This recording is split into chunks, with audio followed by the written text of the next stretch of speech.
चला, आज आपल्याला दोन महत्त्वाचे आर्टिकल शिकायचे आहेत, pipe close at one end and pipe open at both end. मागच्या लेक्चरला आपण थेरॉटिकल आर्टिकल शिकलो. What is mean by free vibration and what is mean by force vibration. Free vibration आणि फोर्स व्हायब्रेशन काय असते आपण शिकलो आहे. ओके, आज आपल्याला शिकायचं आहे बाळांनो, लक्ष द्या. हा, first, pipe close at one end, त्याला म्हणतात एअर कॉलम. आवाज नको रे. काय म्हणतात बाळांनो? Air column. एअर कॉलम मध्ये pipe close at one end, हा, आणि दुसरं असतं pipe open at both end. आता लक्षात ठेवा, pipe close at one end मध्ये आपल्याला काय करायचं आहे बघा, लक्ष द्या. हा, समजा फॉर एक्झाम्पल, लक्ष द्या, this is the pipe which is close at one end. Okay, this is the another pipe which is close at one end. तसं आपण तीन केसेस बघत असतो नेहमी बाळांनो, आणि तिसरी केस, या तिन्ही केसमध्ये pipe close at one end आहे. ओके, लक्ष द्या, पाईप एका एंडला क्लोज आहे. हा, तिन्ही केसमध्ये लेंथ ऑफ पाईप सेम आहे बाळांनो, लक्षात ठेवा. तुम्ही रेझॉन्स ट्यूब एक्सपेरिमेंट केला आहे. ओके, आता बाळांनो मला हे सांगा, सपोज, लक्ष द्या, हा, centre that is mean position and that is mean position. Okay, आता मी थोडी तुम्हाला रिव्हिजन करून देतो. कशाची? स्ट्रिंगची. आपण स्ट्रिंगचे सुद्धा 3 मोड्स काढले होते. सांगा बरं, आपण 3 मोड्स काढले होते की फर्स्ट 3 मोड्स काढले होते? फर्स्ट 3 मोड्स, करेक्ट आहे. काय काय काढले होते सांगा? हे बघा, स्ट्रिंगचा फर्स्ट मोड काढला होता, ज्यामध्ये बाळांनो लक्षात ठेवा, जर दोन एंड फिक्स असतील, दोन एंड जर फिक्स असतील तर फिक्स एंडला नेहमी नोड तयार होतात. हे आपण असं शिकलो होतो. मधात प्लग केलं, जिथं आपण प्लग करतो तिथं फोर्स अप्लाय होतो. जिथं आपण फोर्स अप्लाय करतो तिथं सगळ्यात जास्त व्हायब्रेशन असतात, आणि जिथं सगळ्यात जास्त व्हायब्रेशन असतात तिथे नोड तयार होतात की अँटी नोड? Anti nodes. लक्षात ठेवा.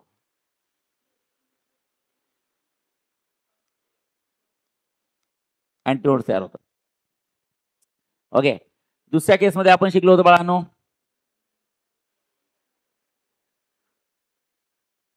दोन लूप तयार झाले. तिसऱ्या केसमध्ये आपण शिकलो होतो बाळांनो,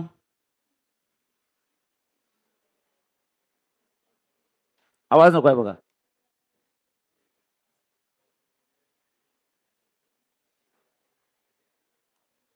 दुसऱ्या केसमध्ये नंबर ऑफ लूप्स 2 आहे, सॉरी नंबर ऑफ लूप्स 1 आहे, नंबर ऑफ लूप्स 2 आहे, आणि नंबर ऑफ लूप्स 3 आहे. आवाज नको आहे. असे 3 लूप्स आहेत. फर्स्ट लूप, सेकंड लूप, आणि काय असतं? Third loop. करेक्ट आहे.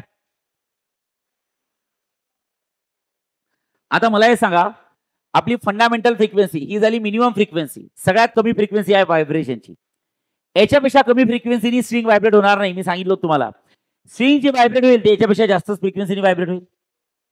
So this the lowest frequency, and लोएस्ट फ्रिक्वेन्सीला आपण नाव दिलं होतं फंडामेंटल फ्रिक्वेन्सी. आणि त्या फंडामेंटल फ्रिक्वेन्सीचा फॉर्म्युला आला होता, okay, N1 is equal to किती असतं? 1 अपॉन किती असतं? टॉइस L अंडर ऑफ किती असतं? T by M.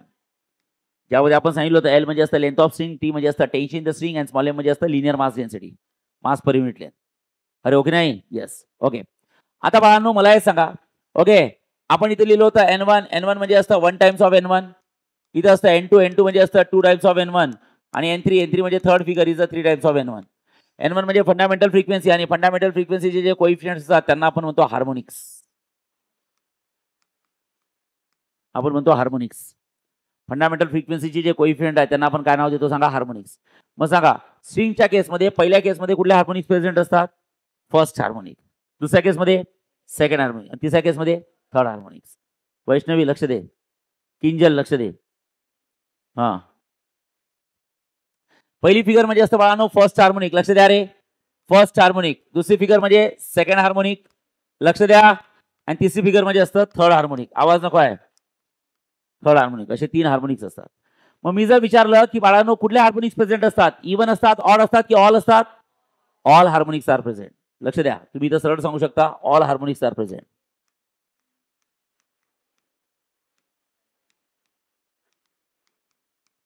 All harmonics are present. सगळेच हार्मोनिक्स प्रेझेंट असतात. लक्षात ठेवा. चालेल.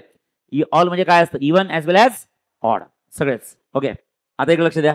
हा, आता मी सांगितलं तो ओव्हरटोन सुरुवात कशी करायची सांगा. ओव्हरटोन कुठल्या फिगर पासून स्टार्ट करतो सांगा? फर्स्ट की second? Second. You know second figure म्हणजे काय असतं बोला, फर्स्ट ओव्हरडोन. हा बोला, सेकंड ओव्हरडोन. लक्षात ठेवा, चालेल. याला म्हणतात ओव्हरडोन्स. हे असं सगळं आपण शिकलोय. आता आपल्याला पाईपच्या केसमध्ये त्याच 3 फिगर काढायचे. पाईप क्लोज ॲट बने. आता इथे आपल्याला काय करायचं बाळा, ओके, ट्युनिंग फोर घ्यायचा आहे. तुम्ही रेझॉन्स ट्यूब एक्सपेरिमेंट मध्ये केलाय. ट्युनिंग फोर घ्यायचा आहे, इथं पकडायचा आहे, तिकडनं आवाज निघतो, बरोबर आहे ना. ओके, आता एकदम लोएस्ट फ्रिक्वेन्सीनी तुम्हाला काय करायचं आहे बाळांनो, ओके, फोर्क हॅमर करायचा आहे. सगळ्यात लोएस्ट फ्रिक्वेन्सी काय असते तुम्हाला माहिती आहे. जिथं क्लोज एंड आहे तिथं डोळे झाकून नोड तयार होणार. जिथं क्लोज एंड आहे तिथं डोळे झाकून नोड तयार होणार. जिथे क्लोज एंड आहे तिथं डोळे झाकून नोड तयार होणार. लक्षात ठेवा. तुम्ही एका लोएस्ट फ्रिक्वेन्सीने हॅमर केला तर हे ओपन एंड आहे, that is a free end. आणि फ्री एंडला नेहमी काय तयार होत असतात सांगा, अँटी नोट्स. काय तयार होतात, antinodes. Everyone knows antinodes are a point of maximum vibration. कुठले व्हायब्रेशन्स आहे सांगा, मॅक्सिमम व्हायब्रेशन्स. ओके, तर बाळांनो लक्षात ठेवा, इथे अँटी नोट्स तयार झाले, नंतर नोट्स तयार झाले, पुन्हा अँटी नोट्स तयार झाले, बरं आहे. ओके, आणि तुम्हाला माहिती आहे बाळांनो, फ्री एंडला अँटी नोट्स तयार होतात आणि फिक्स एंडला नोड. स्ट्रिंग मध्ये तेव्हाच झालं, हे बघा, फिक्स एंड कंपल्सरी नोड तयार झाले, बघा. आणि फ्री एंडला काय तयार झाले, अँटी नोट्स. आणि तुम्हाला माहिती आहे अँटी नोट्स आणि नोड्स मधलं डिस्टन्स किती असतं, λ/4. अँटी नोड्स आणि सक्सेसिव्ह नोड यांच्यामधलं डिस्टन्स किती असतं, λ की λ/4, λ/4. करेक्ट आहे. ओके, चला पुन्हा ट्युनिंग फोर तुम्ही जोरात हॅमर केला. हॅमर केल्यानंतर बाळांनो इथं काय तयार झाला, अँटी नोड्स तयार झाला. येस, लक्षात ठेवा. आणि नंतर फ्रिक्वेन्सी वाढली, अँटी नोड्स तयार. सांगा बरं किती लूप्स तयार झाले. पहिल्या केसमध्ये किती लूप तयार झाला, हाफ. हाफ म्हणजे कमीत कमी, याच्यापेक्षा कमी होऊ शकत नाही. ओके, जी कमीत कमी फ्रिक्वेन्सी असते तिला आपण काय नाव देतो सांगा, फंडामेंटल फ्रिक्वेन्सी. ओके, याला म्हणतो आपण फिगर ए. येस, याला म्हणतो आपण फिगर बी. लक्ष द्या रे, समजून घ्या. आणि याला म्हणतो आपण फिगर सी. आवाज नको आहे प्लीज.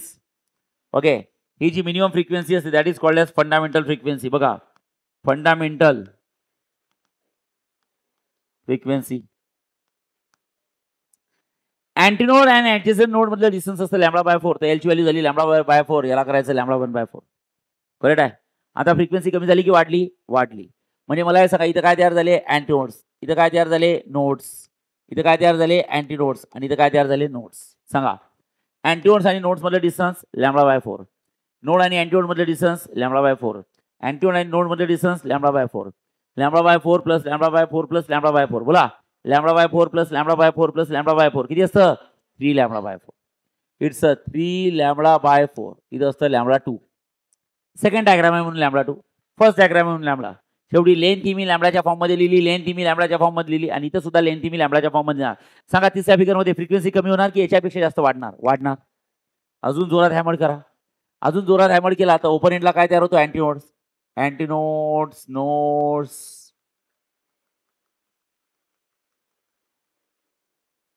सर डीएनए काढताय का,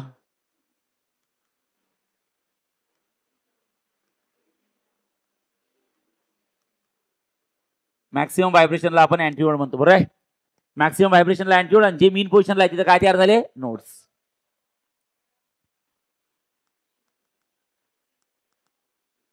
maximum vibration are called as antinodes. Node आणि अँटीनोड मध्ये डिस्टन्स फिक्स असतं, किती, लॅम्बडा की λ/4, λ/4. बोला, λ/4, λ/4, λ/4, λ/4, λ/4 आहे ना. हे पहा, नोड अँटीनोड λ/4. त्याचा डिस्टन्स भरपूर असतं, ते दिसताना कमी वाटतं, ते ऍक्च्युअली कमी नसतं, फिक्स डिस्टन्स असतं. इक्विडिस्टंट असतात सगळे. λ/4 प्लस λ/4 प्लस λ/4 प्लस λ/4 प्लस लॅम्बडा/4 किती आहे, 1 2 3 4 5. सांगा आन्सर काय करायचं, बोला, इट्स अ 5 λ/4. आणि इथं काय करायचं, लॅम्बडा की λ3, λ3. रेड आहे, येस हो ना, येस. आता ही सगळ्यात लोएस्ट फ्रिक्वेन्सी, याच्यापेक्षा कमी फ्रिक्वेन्सीनी व्हायब्रेट होणार नाही. म्हणजे pipe close at one end मध्ये लोएस्ट फ्रिक्वेन्सी म्हणजे किती लूप असतं सांगा, एक लूप की हाफ लूप. आणि स्ट्रिंगच्या केसमध्ये लोएस्ट फ्रिक्वेन्सी किती असते, 1. प्रत्येकाची केस वेगळी आहे. ओके, कारण हे 3 मोड्स आहे की फर्स्ट 3 मोड्स आहेत, इथे सुद्धा 3 मोड्स आहे की फर्स्ट 3 मोड्स आहेत. याच्यापेक्षा जास्त मी किती काढू शकतो, जसं फॉर एक्झाम्पल हाफ लूप नंतर 1.5 नंतर 2.5. जर पुढचे काढले असते तर 3.5. हा हा, yes, are you getting, yes. आता काय करायचं, हा, आता फिगर इकडे बघू, सगळ्यांनी लक्ष द्या इकडे. हा हा,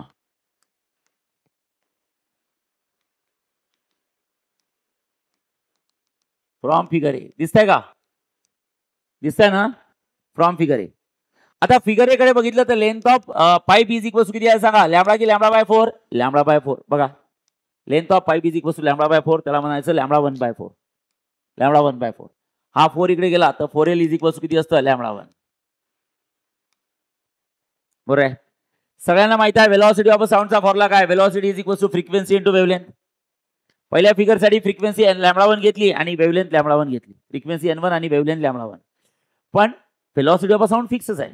या तिन्ही केसमध्ये ट्युनिंग फोर्क पासून आवाजच जात आहे. आवाज म्हणजे साऊंड, साऊंडची वेलोसिटी फिक्स असते 332 मीटर पर सेकंड.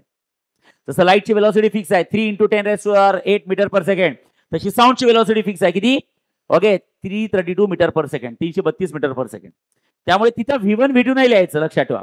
हा पहिल्या केसमध्ये फ्रिक्वेन्सी कमी आहे, लॅम्बडा 1 आहे, wavelength lambda 2, sorry frequency N1 आहे, वेव्हलेंथ लॅम्बडा 1 आहे, N2 lambda 2, N3 lambda 3. Frequency change झाली, वेव्हलेंथ चेंज झाली, पण साऊंडची वेलोसिटी चेंज झाली नाही. साऊंडची वेलोसिटी फिक्स आहे. Okay so V is equal to N lambda, तो V1 is equal to N1 lambda 1. So V divide by lambda 1 is equal to किती असतं, N1. सो N1 ची व्हॅल्यू किती असतं, V डिवाइडेड बाय किती असतं, lambda 1. So N1 is equal to V divide by lambda 1. सांगा lambda 1 ची value किती आहे सांगा, 4 की 4L. This is the fundamental frequency of a pipe close at one end. जेव्हा तुमचा pipe close at one end असतो तेव्हा फ्रिक्वेन्सी किती असतं, N1 is equal to V upon किती असतं सांगा, 4 की 4L, 4L. So what is the fundamental frequency of first case? That is the minimum frequency. It's a V upon किती असतं सांगा, 4L. Yes. Okay.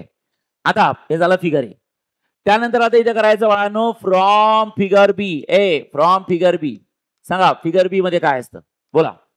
L is equal to किती असतं बोला, 3 लॅम्बडा 2 बाय 4. ओके लक्षात ठेवा L इज इक्वल टू किती असतं बाळांनो, 3 लॅम्बडा 2 बाय किती असतं 4. हा 4 इकडे गेला तर 4L इज इक्वल टू किती असतं, 3 लॅम्बडा 2. हा इकडे गेला तर इथं करायचं 4L divide by 3 is equal to किती असतं, लॅम्बडा 2. झालं सेकंड केसची. So guys velocity is equal to frequency into wavelength. Velocity is equal to N2 into किती असतं, lambda 2. So lambda 2 sorry N2. So V divided by किती असतं, lambda 2 is equal to किती असतं, N2. So N2 is equal to किती असतं, V divided by किती असतं, lambda 2. So V divide by lambda 2 ची व्हॅल्यू सांगा किती असतं बोला. हे बघा लॅम्बडा 2 ची व्हॅल्यू ऑलरेडी आली आहे बघा. हे बघा मी पहिले सांगितलं होतं प्रत्येक केसमध्ये फ्रिक्वेन्सी चेंज होणार, वेव्हलेंथ चेंज होणार, पण वेलोसिटी ऑफ साऊंड चेंज होणार, ती फिक्स असते. सेम केस आहे सांगा लॅम्बडा 2 ची व्हॅल्यू टाकून द्या सांगा किती असतं, इट्स 4L बाय 3. सांगा 3 या कुठे आहे, डिनॉमिनेटरला आहे की डिनॉमिनेटरच्या डिनॉमिनेटरला आहे, will be shifted to numerator. म्हणजे किती आलं बोला, 3V डिवाइडेड बाय किती असतं 4L. सो N2 ची व्हॅल्यू किती आली बाळांनो, 3 इंटू V डिवाइडेड बाय किती आलं 4L. बघा ना actually 3V divide bye 4L आहे, 3 बाहेर काढला तर V divide bye 4L. So N2 ची व्हॅल्यू किती आहे बाळांनो, 3 आणि V डिवाइड बाय 4L म्हणजे किती असतं सांगा, N1. खतम. म्हणजे याचा अर्थ बाळांनो N1 is equal to V upon 4L, N2 is equal to thrice of N1.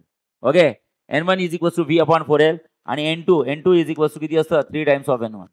N2 is equal to किती असतं 3 टाइम्स ऑफ N1. फिनिश. हे बघा N2 इज इक्वल टू किती असतं 3 टाइम्स ऑफ, आवाज नको रे बघा, N2 is equal to 3 times of N1. ठीक आहे येस. आता इथं जर का बघितलं तर बाळांनो इथं सांगू शकता फिगर सी. सांगा फिगर सी काय, सांगा फिगर सी काय. फिगर सी मध्ये बघितलं तर L इज इक्वल टू किती असतं 5 लॅम्बडा 3 बाय 4. बघा so length L is equal to किती असतं 5 लॅम्बडा 3 डिवाइडेड बाय किती असतं 4. 4 इकडे गेला so 4L is equal to किती असतं 5 लॅम्बडा 3. सो लॅम्बडा 3 ची व्हॅल्यू किती असतं सांगा 4L बाय 5. लॅम्बडा 3 ची व्हॅल्यू आहे 4L by 5. So velocity is equal to किती असतं फ्रिक्वेन्सी इंटू वेव्हलेंथ. इथं करायचं N3 इंटू किती असतं लॅम्बडा 3. खतम. सो N3 ची व्हॅल्यू किती असतं, सो गाइस N3 ची व्हॅल्यू किती असतं V डिवाइडेड बाय किती असतं लॅम्बडा 3. सो N3 ची व्हॅल्यू किती असतं V डिवाइड बाय किती असतं लॅम्बडा 3. आणि what is lambda 3, lambda 3 is equal to किती असतं बोला 4L बाय 5. किती आहे बोला, इट्स 4L बाय किती असतं 5. So N3 is equal to किती असतं 5. 5 बाय डिनॉमिनेटर मध्ये आहे की डिनॉमिनेटरच्या डिनॉमिनेटर मध्ये आहे, will be shifted to numerator. तिथे काय करायचं बोला 5V डिवाइडेड बाय किती असतं 4L. खतम. So N3 is equal to किती असतं 5. इथं V डिवाइडेड बाय किती असतं 4L. So N3 is equal to किती असतं 5 times of N1. V divide bye 4L म्हणजे असतं N1. हे बघा V डिवाइड बाय 4L म्हणजे असतं N1. So N3 is equal to 5 times of N1. हे पाहिजे आलाय. सो N3 लक्षात ठेवा N3 इज इक्वल टू किती असतं 5 टाइम्स ऑफ किती असतं N1. N3 is equal to 5 times of किती असतं N1.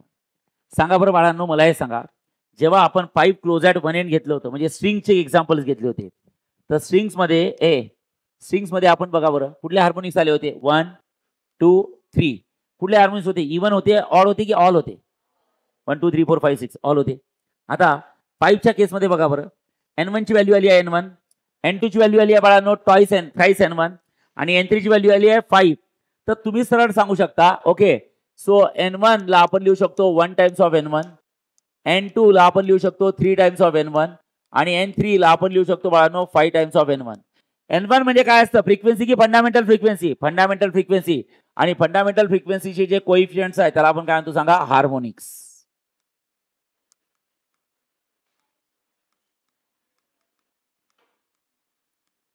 सांगा कुठले हार्मोनिक्स असतात, इवन असतात की ऑड हार्मोनिक्स असतात? Odd harmonics. So you can say odd harmonics are present. खतम. Okay, so when the pipe close at one end, जेव्हा पाईप एका एंडने क्लोज असतो तेव्हा कुठले हार्मोनिक्स असतात सांगा, इवन असतात की ऑड असतात? ऑड हार्मोनिक्स प्रेझेंट असतात. ठीक आहे, येस. मग आता फिगर मध्ये सांगा, fundamental frequency N1 is equal to V times of N1. Okay, second figure मध्ये N2 इज इक्वल टू 3. सांगा सेकंड फिगर मध्ये फंडामेंटल फ्रिक्वेन्सीचा कोइफिशियंट म्हणजे हार्मोनिक्स. सांगा सेकंड फिगर मध्ये कुठला हार्मोनिक? कारण मला हे सांगा, पहिला फॉर्म्युला फिगर 1 वरनं आला आहे, फिगर ए. दुसरा फॉर्म्युला फिगर बी मधनं आला आहे आणि तिसरा फॉर्म्युला फिगर सी मधनं आला आहे. तर दुसरा फॉर्म्युला म्हणजे सांगा कुठला हार्मोनिक्स? बोला ना, कुठला हार्मोनिक्स आहे? बोला ना, थर्ड हार्मोनिक. सो लक्षात ठेवा. ओके, फंडामेंटल फ्रिक्वेन्सी म्हणजे फर्स्ट हार्मोनिक. लक्षात ठेवा, फंडामेंटल फ्रिक्वेन्सी म्हणजे असतं फर्स्ट हार्मोनिक. याला म्हणू शकतो आपण बाळांनो थर्ड हार्मोनिक. आणि तिसरी फिगर म्हणजे असतं बाळांनो फिफ्थ हार्मोनिक. फिफ्थ हार्मोनिक, बरोबर आहे? येस. म्हणजे कुठले हार्मोनिक्स असतात, इवन की ऑड? ऑड. दुसरं आता ओव्हरडोन्स लिहायचे आहेत. ओव्हरडोन कुठून सुरुवात करायची? श्रेया फर्स्ट. श्रेयाच नाव आहे तुझं?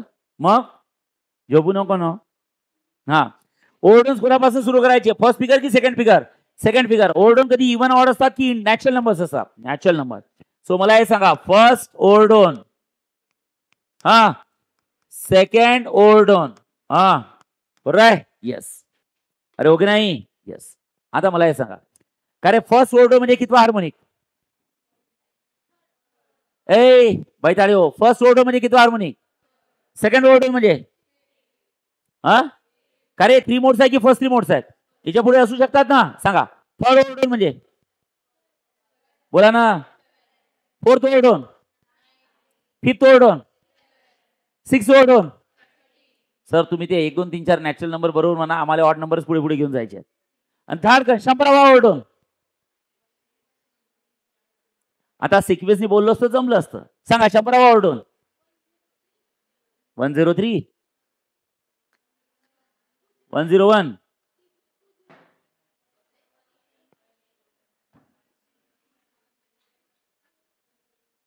आता लक्ष द्या. ए थांबा, आता बघा स्ट्रिंगच्या केसमध्ये किती सिंपल होतं बघा.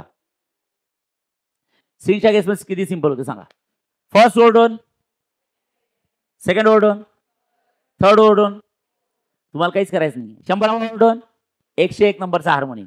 काहीच नाही. स्ट्रिंगच्या केसमध्ये सर तुम्ही ओव्हरडोन विचारा, आम्ही हार्मोनिक 1 ने वाढवतो. म्हणजे तसं नाही आहे ना, कारण की तो ऑल हार्मोनिक्स प्रेझेंट होते. तिथं ऑल आहे की ऑड आहेत?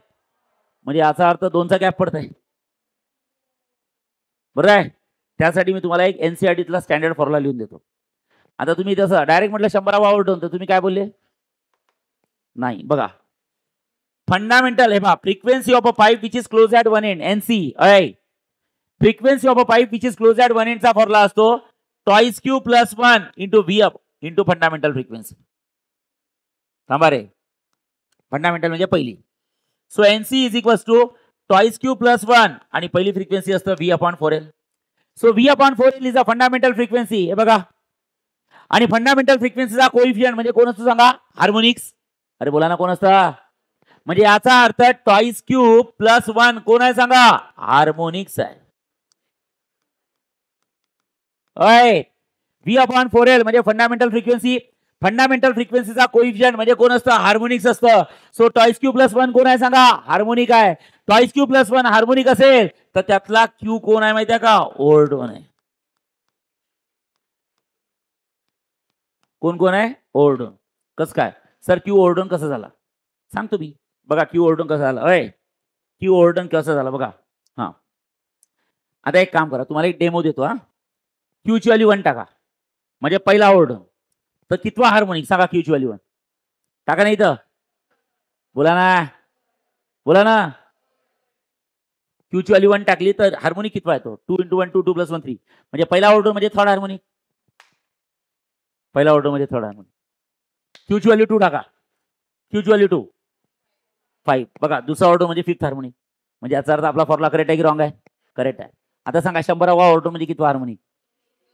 100वा ऑर्डर म्हणजे क्यूची व्हॅल्यू 100 आहे तर 2 × 100 200 201 नंबरचा हार्मोनिक. 101 आणि 103 नाही 201 नंबरचा हार्मोनिक. हा महाराष्ट्र बोर्ड्स मध्ये फॉर्म्युला नाही आहे एनसीईआरटी मध्ये फॉर्म्युला आहे.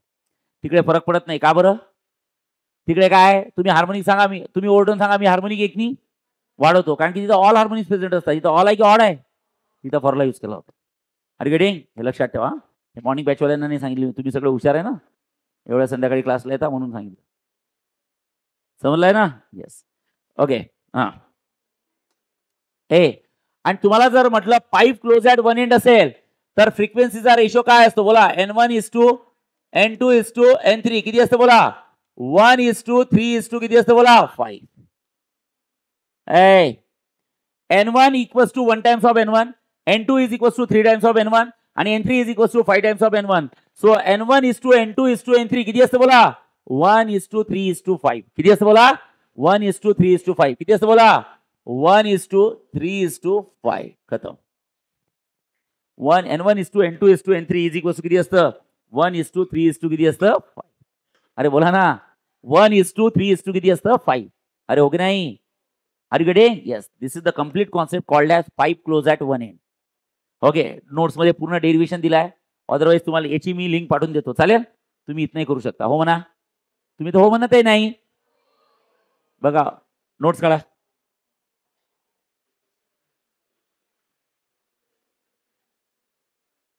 आहे का नोट्स मध्ये? पेज नंबर सांगा किती आहे? मग बघा ना खाली आहे का? ते भारूड दिलाय consider pipe open at one end वगैरे ते. बाकी तर सगळं डेरिव्हेशन हे बाई आहेच. हे बाई डेरिव्हेशन आहे. हो म्हणा आहे. नेक्स्ट आता लक्ष द्या. नेक्स्ट पेजवर या. ते रेशो आलाय 1:3:5 दिसतंय बॉक्स मध्ये बघा ना. त्यानंतर next case pipe open at both ends. चला आपापल्या बंद करा. नोट्स बंद करा आणि इकडे बघा माझ्याकडे. बी केस याला एअर कॉलम म्हणतात. का बरं एअर कॉलम म्हणतात? सांगा. कॉलम्स म्हणजे काय असतं? हॉरिझॉन्टल मेंबर की व्हर्टिकल मेंबर्स? आणि त्यातनं हवा जात आहे. ट्युनिंग फोर्क मधनं साऊंडच जातो ना. साऊंड म्हणजे एअर मधनं जात असतो. लक्षात ठेवा. सो लक्षात ठेवा. Pipe open at both ends. Pipe open at both ends. Okay लक्ष द्या.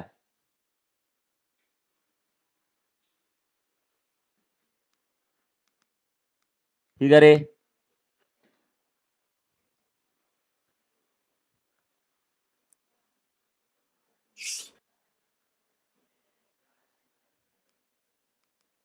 फिगर बी.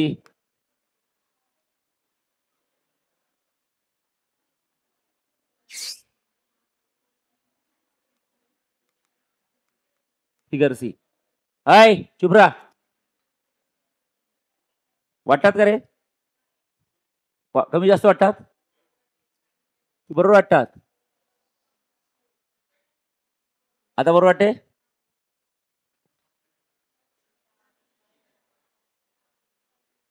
बरोबर नाही वाटत? कुठले कमी जास्त वाटतात? शहाणपणा करू. याच्यापेक्षा चांगलं नाही काढू शकत मी. Pipe open at both ends. Centre वाटतो का?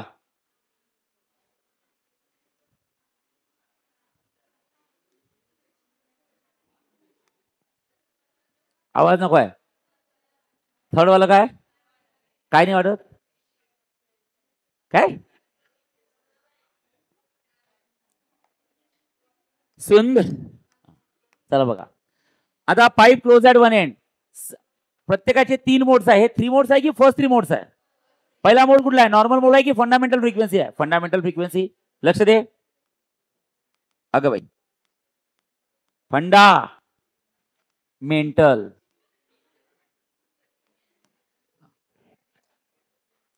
ट्युनिंग फोर्क घ्या आणि रबर बँडवर हॅमर्ड करा.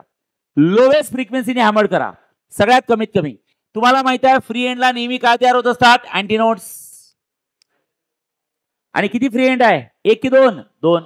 तर दोन्ही ठिकाणी अँटीनोड्स तयार होईल. तर लोवेस्ट फ्रिक्वेन्सी कशी तयार होते, ट्युनिंग फोर पकडायचा.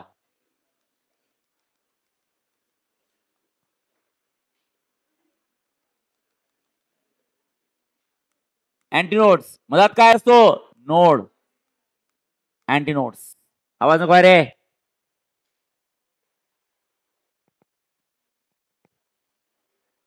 फ्री एंडला नेहमी अँटीनोड्स तयार होत असतात, लक्षात ठेवा. फ्री एंडला नेहमी अँटीनोड्स तयार होतात, मधात नोड आणि नंतर काय, अँटीनोड. करेक्ट आहे, येस. सांगा किती लूप्स तयार झाले. बैताडी हो, एक आहे. वरचं अर्ध, खालचं अर्ध, अर्ध प्लस अर्ध 1.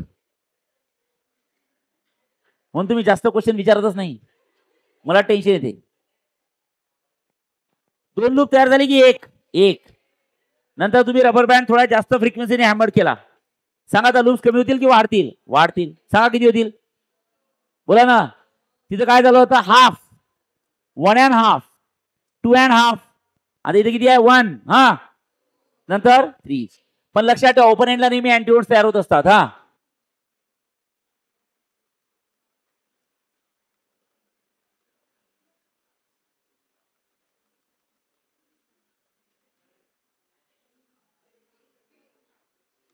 Antinode, node, antinode, node. हे पहा नोड पॉईंट इथं न लिहिता मी तो इथे लिहिलाय, आणि नंतर अँटीनोड. समजताय.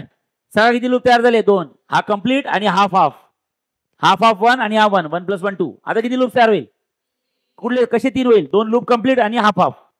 ओके. ओपन एंडला नेहमी अँटीनोड्स तयार होतात.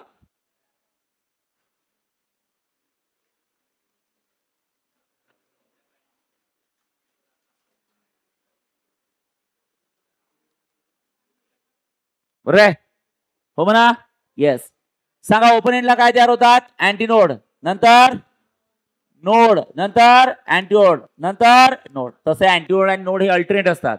2 नोड कधी जवळ येत नाही, 2 अँटीनोड कधी जवळ येत नाही. बिडकर लक्ष दे.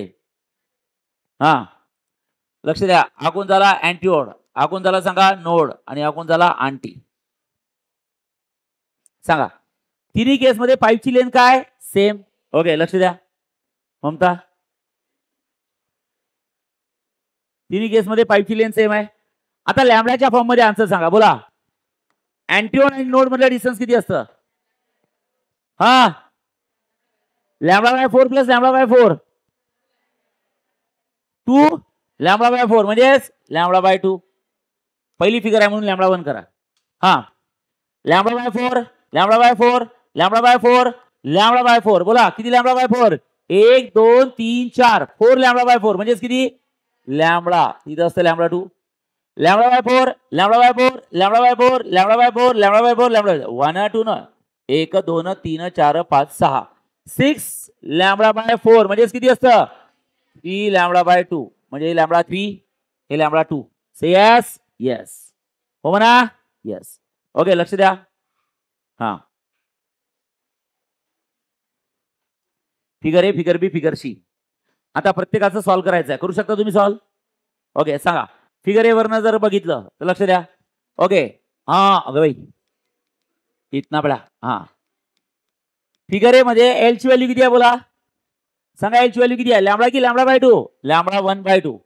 सो गाईज λ1/2, हा 2 इकडे गेला, ट्वाइस एल इज इक्वल्स किती असतं, λ1. खतम. सो व्ही इज इक्वल्स किती असतं, n लॅम्बडा, n1 λ1. येस, हो म्हणा, येस. ओके, वेलोसिटी चेंज होणार नाही. Okay, so v divided by λ1 is equals किती असतं, n1. So n1 is equals to v divide by किती असतं, λ1.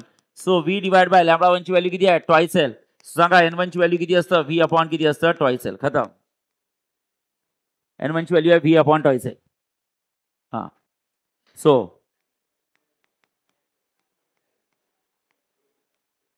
v upon twice L. बरोबर आहे.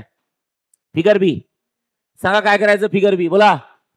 ओके, ए फिगर बी मध्ये लक्षात ठेवा एल इज इक्वल्स किती असतं, बोला सांगा. L is equals to λ2. Yes, L is equals to λ2. तर λ2 ची व्हॅल्यू आहे L. So v is equals किती असतं, n लॅम्बडा, तर n2 λ2. So v divided by lambda 2 is equals to किती असतं n2.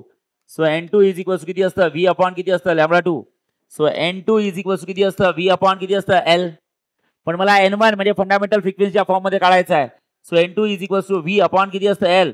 2 नी मल्टिप्लाय करा, 2 नी डिवाइड करा. बघा खाली 2 नी मल्टिप्लाय केलं, 2 नी डिवाइड केलं. So n2 is equals to 2 आणि v अपॉन ट्वाइस l म्हणजे कोण n1. आता समजलं तुम्हाला का बरं 2 नी मल्टिप्लाय केलं डिवाइड केलं, कारण तर v अपॉन l आहे. 2 नी डिवाइड करा, 2 नी मल्टिप्लाय करा, 2 बाहेर निघेल, v अपॉन ट्वाइस l म्हणजे n1. आणि नंतर कोण आहे सांगा, फिगर सी. आवाज नको आहे. A figure C. Figure C मध्ये जर का बघितलं तर एल ची व्हॅल्यू किती आहे 3 लॅम्बडा बाय 2. ओके एल ची व्हॅल्यू किती आहे बाळांनो 3 लॅम्बडा 3 बाय 2. सो 2 इकडे गेला, twice L is equals to किती असतं 3 लॅम्बडा 3. सो खाली आला twice L divide by 3 is equals to किती असतं lambda 3. V is equals to किती असतं n lambda. So n3 into lambda 3. So V upon किती असतं लॅम्बडा 3 इज इक्वल्स टू किती असतं n3. Okay so n3 is equals to किती असतं v upon lambda 3. So n3 is equals to किती असतं v अपॉन लॅम्बडा 3. आणि lambda 3 ची व्हॅल्यू किती आहे बोला सांगा. लॅम्बडा 3 ची व्हॅल्यू किती आहे बोला. हे का लॅम्बडा 3 आहे ना ट्वाइस एल बाय 3. 3 या डिनॉमिनेटर मध्ये आहे, डिनॉमिनेटरच्या डिनॉमिनेटर मध्ये आहे. Will be shifted to numerator, लक्षात ठेवा. Okay 3v divide by twice L. So n3 is equals to 3 v upon किती असतं twice L. So n3 is equals to 3 v upon twice L म्हणजे किती असतं n1. Say n3 is equals to 3 times of n1. v upon twice L आहे. n3 is equals to 3 times of n1. खतम. मग सांगा बरं ए काय आलं तुमचं n1 किती आला v अपॉन ट्वाइस एल. लक्ष द्या बघा n1 v upon twice L. n2 किती आलाय तर n2 आलाय बाळांनो ट्वाइस ऑफ n1. लक्ष द्या n1 आहे, n2 किती आहे तर n2 is equals to twice of n1 आणि n3 इज इक्वल्स टू किती आहे बाळांनो थ्राइस ऑफ n1. लक्ष द्या n3 is equals to thrice of n1. कुठे गेले ग हे बघा n3 is equals to thrice of n1.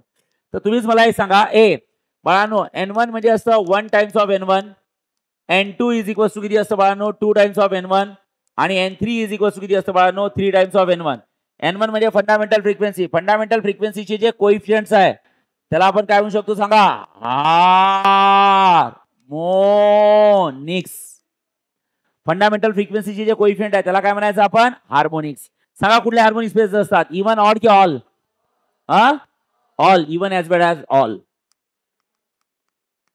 चला मग सांगा पहिली फिगर म्हणजे कुठला हार्मोनिक फर्स्ट. सेकंड फिगर म्हणजे तिकडे बघा ना सेकंड हार्मोनिक. आणि थर्ड फिगर म्हणजे थर्ड हार्मोनिक. खतम. ओके तुम्हाला माहिती आहे ओव्हरटोन्स लिहायचे. सांगा ओव्हरटोन्स कसे लिहायचे. सेकंड फिगर पासून ओव्हरटोन लिहायचे. So can I say it's a first overtone. बोला second overtone. First overtone second overtone. Is that clear. Yes चालेल. इथे काय फॉर्म्युल्याची गरज नाहीये. का बरं सांगा. फर्स्ट ओव्हरटोन म्हणजे सेकंड हार्मोनिक. सेकंड ओव्हरटोन म्हणजे थर्ड ओव्हरटोन. फोर्थ ओव्हरटोन एकनी वाढवायचं आहे. तरी तुम्हाला फॉर्म्युला लिहायचा असेल तर NO O for pipe open at both end. तिथं C लिहिलं होतं pipe close at one end. Is equals to किती असतं P+1 इंटू किती असतं fundamental frequency. So NO is equals to असतं P+1 इंटू V अपॉन किती असतं ट्वाइस एल. ओके तर P+1 तुम्हाला माहित आहे V upon twice L is a fundamental frequency. Fundamental फ्रिक्वेन्सीचे कोइफिशियंट म्हणजे हार्मोनिक्स. सो P+1 म्हणजे कोण असतं हार्मोनिक. आणि त्यातला जो P असतो त्याला म्हणायचं ओव्हरटोन. काय म्हणायचं ओव्हरटोन. So what is P+1. त्या P+1 ला म्हणतो आपण हार्मोनिक्स. काय म्हणतो हार्मोनिक्स. आणि त्यातला जो P असतो त्या P ला आपण काय म्हणतो सांगा ओव्हरटोन. काय म्हणतो बोला overtone. So P+1 is called as harmonics and P is called as overtones. P+1 is called as harmonics and P is called as overtones. Is that clear? Is that clear guys? Yes. Okay. Fine. So बस होईल बघा notes मध्ये आहे. बस होईल. Yes उद्या या टॉपिकचा करणार मी दी end. हा उद्या येताना काय करायचं लक्षात ठेवा. ओके कुठपर्यंत आलो आहे आता सांगा बरं. आपलं पेज नंबर 11 पर्यंत आलो आहे. एंड करेक्शन दिसत आहे. ओके तिथपर्यंत आपण आलो आहे. तुम्हाला तिथे डेरिव्हेशन दिले आहे. तुम्हाला वाटत असेल तर हे डेरिव्हेशन लिहा. चालेल ना. समजलाय का. येस. तर आता ऐका दुसरं महत्वाचं. उद्या येताना तुमच्या प्रॅक्टिकलचे ते बुकलेट्स घेऊन या. कॉलेजचे प्रॅक्टिकलचे बुकलेट्स असतात ना ते घेऊन या. त्यात सोनोमीटर 1 आणि सोनोमीटर 2 एक्सपेरिमेंट आहे. इन द सोनोमीटर 1 हा परपेंडिक्युलर केसचा आहे, सोनोमीटर 2 हा पॅरलल केसचा आहे. ते मला इथं लिहून द्यायचं आहे. हे बघा इथं अख्खं पेज तुम्ही त्यातनंच लिहून देणार आहे, तुम्हाला त्यातनंच लिहायचं आहे. तर ते कसं लिहायचं, काय लिहायचं, उद्या सगळ्यांनी मॅन्युअल्स घेऊन येते प्रॅक्टिकलचे, चालेल ना? आणि उद्या मग यातला राहिलेला पार्ट एंड करेक्शन वगैरे घ्यायचं आहे. ओके चालेल.